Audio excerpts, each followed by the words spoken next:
국민의당 박주연 의원입니다. 저는 정말 이 자리가 너무 한심하기 짝이 없습니다. 정말 내노라 하는 경제부총리, 차관, 또 기재위의 국회의원들이 다 모여서 지난번 구조조정 청문회에서 사실상 이미 다 망했다라고 판정이 난 15,000명 근로자를 가진 하나의 조선회사의 내년 수주가 얼마가 될 건지 이거를 따지고 앉아있다라는 것이 정말 한심하기 짝이 없습니다. 도대체 왜 산업은행 또 수출입은행 대표적인 국책은행 2개와 정부가 이렇게 15,000명짜리 회사 하나에 코가 깨인 건지 일부러 꿰인 건지는 모르겠지만 거기에 지금 23조가 들어갔어요. 국민 세금이. 지난번 그 수출입은행 경우에 성동조선에 2,000명 근로자를 가진 그 하나의 회사에 5조가 들어갔어요. 잠깐만.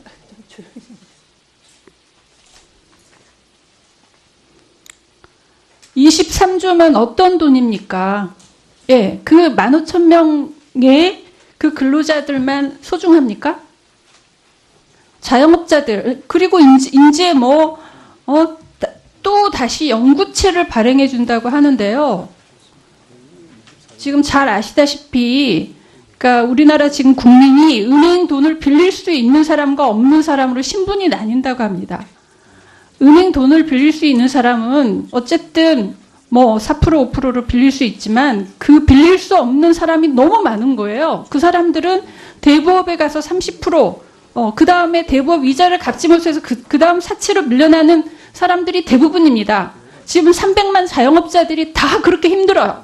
그분들에게도 연구체를 발행해 주셔야 되는 거 아닙니까? 그리고요, 그러니까 정부가 사실상 지난번 구조조정 청문회 때, 그러니까 대우조선이 살아날 수 없다라고 저는 이미 사망 선고를 받았다라고 봅니다. 근데 그거를 또 다시 살리기 위해서 몇 가지 작업을 합니다. 맥킨지 보고서라는 게 나왔는데 그거를 그냥 무시합니다. 쌩 무시합니다. 만약 맥킨지 보고서에 아직도 가망성이 있다라고 했으면 그거를 대대적으로 그걸 가지고 선전했겠죠. 근데 그 내용이 도저히 살릴 수 없다라고 나오니까 그냥 쌩 무시를 합니다. 수출입은행도 똑같은 식으로 성동조선을 했어요. 한 4, 5년간 도대체 회계 보고서를 8번을 봤습니다. 8번을. 자기가 불리한 거 나오면 그냥 무시하고 자기가 유리한 거 나올 때까지 그걸 봤습니다. 그리고 또 이제 언론 플레이를 합니다. 위험 노출 금액이 무슨 55조 내 뭐네 이런 식으로 하는데 그 내용을 보면요. 인건비 전액, 사내 인건비, 외주 인건비 전액, 거래 내역 전액, 기자재 전액, 이런 식으로 말도 안 되는 그거를 다 집어넣어서 그런 식으로 위험 노출액 때문에 세금을 집어넣어야 된다고 하면 우리나라 모든 기업이 만약에 망했을 때 그런 식으로 다 위험에 노출되기 때문에 다 살려야 되는 거죠. 그리고 무슨 숙련 기술 인력이 중국으로 나갈 수 있다 그러는데 우리나라 IT 고급 인력 지금 다 외국으로 나가고 있습니다. 꼭 그 조선업에 앞으로 그 무슨 공급에 대한 그러니까 수요에 대한 아무 전망도 없는 그 산업의 일부 숙련 기술 인력을 국내에 계속 붙잡아 두기 위해서 국민 세금이 23조 들어간 거를 또 계속 집어넣어야 됩니까?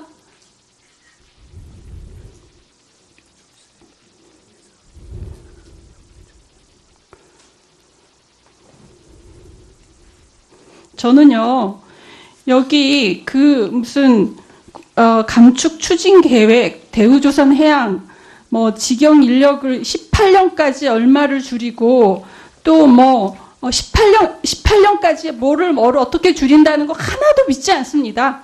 줄이려면 지금 줄여야죠.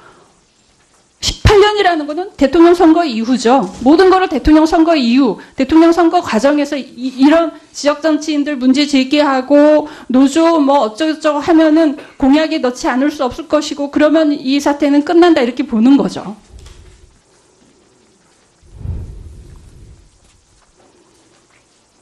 도대체 15,000명이 이 근무하는 회사에 23조를 국민 세금을 집어넣고 또 집어넣겠다는 게 말이 되나요?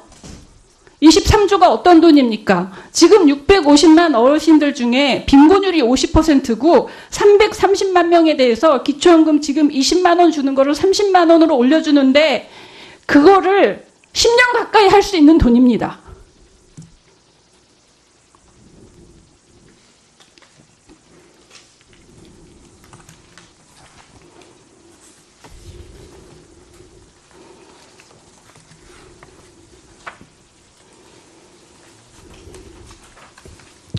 부총님 대답해 보세요. 의원님이 걱정하시는 것은 합니다만 또 돈을 넣겠다는 말씀은 우선 그것은 그렇지 않다는 말씀을 드리고요. 물론 그 유동성을 추가로 넣지 않는다는 것을 그래서 자꾸 말씀을 드리는 것입니다. 그리고 지금까지 이제 드린 돈이 그렇게 크지 않냐, 뭐 그것도 모르신 말씀이고요. 그러나 의원님이 15,000명밖에 안 된 회사라고 말씀을 하시면 그것과 연결된 아까 다른 의원들이 수없이 말씀하신 것 모든 산업이 다 그렇게 연관돼 있어요.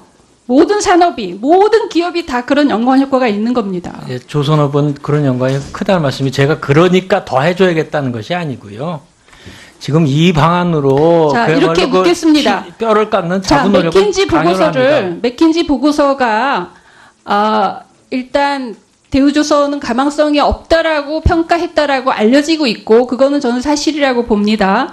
그 얘긴즉슨 대우조선 해양의 청산 가치가 존속 가치보다 더 높다라고 판단한 것으로 보이는데 그 구체적인 수치에 대해서 알고 계시면 말씀해 주시고 지금 알지 못하면 자료를 제출해 주십시오. 네, 저는 알지는 못하고요. 혹시 뭐 그것이 가능하다면 제출해 드리겠습니다. 지금 그 자료를 제가 입수할 수 있을지도 지금은 잘 모르는 상태이긴 합니다. 아니 그렇게 맥킨지 보고서를 그러니까 본 산자부에서는 사실상 정리해야 된다라는 그 의견을 제시했다고 하는데 그걸 보지도 않은 상태에서 그 산자부의 의견을 꺾고 계속 존속해야 된다라는 결론을 내릴 수가 있습니까? 어떤 뜻으로 산자부의 의견을 꺾었다고 말씀하시는지는 모르겠습니다만은 뭐 다 이것을 그 안을 마련하는 데 있어서 각 부처별로 또 개인별로 여러 다른 의견도 있고 굉장히 논쟁도 있고 그랬습니다. 그런데 지금 이 시점에서는 그래도 이런 방안으로 유도를 하는 것이 최선이다 하는 것을 말씀을 드렸고요. 의원님 말씀대로 글쎄 만약에 지금 뭐 이 단계에서 뭐 대우조선을 앞으로 희망이 없다고 판단을 해서라면 청산을 해야 할 것인데 뭐 그렇지 않은 것이 있으니까 이런 방안을 그래도 마련했다는 말씀을 드립니다.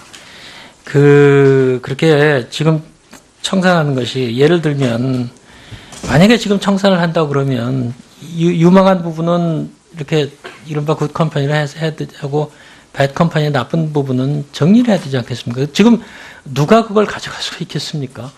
그거 다 무슨 얘기냐 하면 그야말로 국민의 혈세를 수십조 들여가지고 그것 정리를 다 해줘야 됩니다. 뭐 그렇고 저렇고 제가 따질 것은 아니라고 보고요.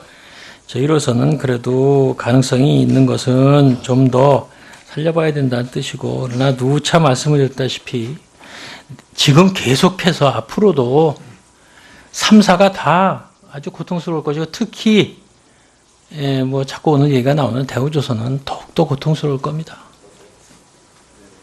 법조관리 들어간다 하더라도 바로 이게 그 순간적으로 스탑을 하는 게 아니잖아요. 그래서 그러니까 현재 그 기수주 받은 선박을 만들 때까지는 그 부분에 한해서 존속을 얼마든지 할 수 있는 것이고 그러니까 지금 아니 그런 게 포함되어 있습니다. 지금 심지어 해양 플랜트도 인도를 하려고 지금 만든 게 있습니다. 그런데 지금 정부가 약간 저는 국민을 겁박했다라고 보는데요. 마치 이게 그러니까 스탑을 하면 그러니까 법정 관리에 들어가면은 이게 올 스탑이 되는 것이고 그로 인해서 정부가 그동안 물린 돈에서 엄청나게 손해를 봐서 감당할 수 없는 것처럼 굉장히 손해가 더 큰 것처럼 그런 식으로 언론 플레이를 한 후에 이런 결정을 내린 겁니다. 저희는 그런 언론 플레이는 안 했다고 생각을 하고요. 하여튼 뭐 저희도 걱정이 많고 의원님도 걱정이 많으신 걸 저희 충분히 이해하고 좀 걱정은 같이 저희도 하고 있다는 말씀을 드리고 하여튼 지금 단계에서는 이 방안이 그래도 그나마 제일 최선의 방안이다 하는 것으로 말씀을 대신하겠습니다. 네, 수고하셨습니다. 다음은 이성구 위원님 질의해 주시기 바랍니다. 맥킨지 보고서라는 게 나왔는데 그거를 그냥 무시합니다. 쌩 무시합니다. 만약 맥킨지 보고서에 아직도 가망성이 있다라고 했으면 그거를 대대적으로 그걸 가지고 선전했겠죠. 근데 그 내용이 도저히 살릴 수 없다라고 나오니까 그냥 쌩 무시를 합니다. 수출입은행도 똑같은 식으로 성동조선을 했어요.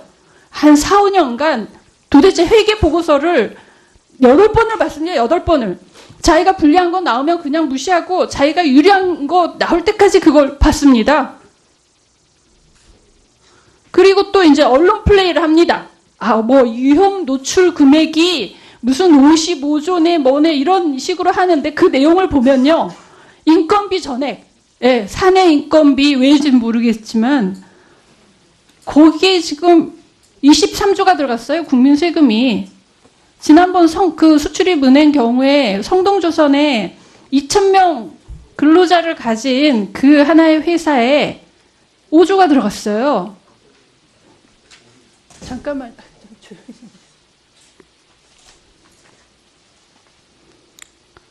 23조면 어떤 돈입니까? 예, 그 15,000명의 그 근로자들만 소중합니까? 자영업자들, 그리고 이제 또 다시 연구체를 발행해 준다고 하는데요. 지금 잘 아시다시피, 그러니까 우리나라 지금 국민의당 박주현 의원입니다. 저는 정말 이 자리가 너무 한심하기 짝이 없습니다.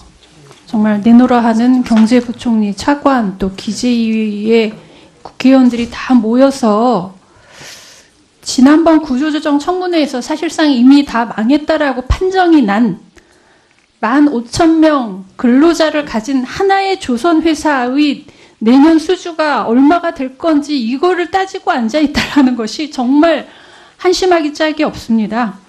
도대체 왜 산업은행 또 수출입은행 대표적인 국책은행 2개와 정부가 이렇게 15,000명짜리 회사 하나에 코가 깨인 건지 일부러 꿰인 건지 은행 돈을 빌릴 수 있는 사람과 없는 사람으로 신분이 나뉜다고 합니다.